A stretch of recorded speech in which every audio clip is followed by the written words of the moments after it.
بسم اللہ الرحمن الرحیم۔ ابو موسیٰ اشعری رضی اللہ عنہ نے بیان کیا کہ نبی کریم صلی اللہ علیہ وسلم نے فرمایا ہر مسلمان پر صدقہ کرنا ضروری ہے۔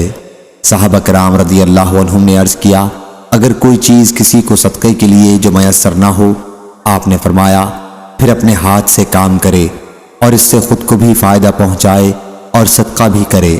صحابہ کرام رضی اللہ عنہم نے عرض کی اگر اس میں اس کی طاقت نہ ہو یا کہا کہ نہ کر سکے، حضرت صلی اللہ علیہ وسلم نے فرمایا کہ پھر کسی حاجت مند پریشان حال کی مدد کرے۔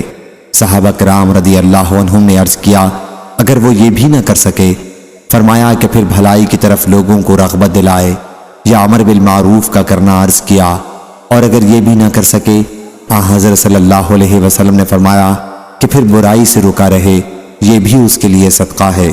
صحیح بخاری حدیث نمبر 6022۔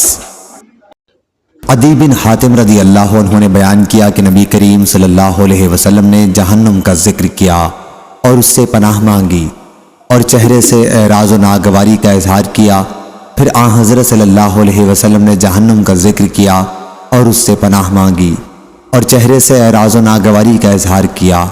شعبہ نے بیان کیا کہ 2 مرتبہ حضرت صلی اللہ علیہ وسلم کے جہنم سے پناہ مانگنے کے سلسلے میں مجھے کوئی شک نہیں ہے۔ پھر حضرت صلی اللہ علیہ وسلم نے فرمایا کہ جہنم سے بچو، خواہ آدھی کھجور ہی کسی کو صدقہ کر کے ہو سکے، اور اگر کسی کو یہ بھی میسر نہ ہو تو اچھی بات کر کے ہی۔ صحیح بخاری حدیث نمبر 6023۔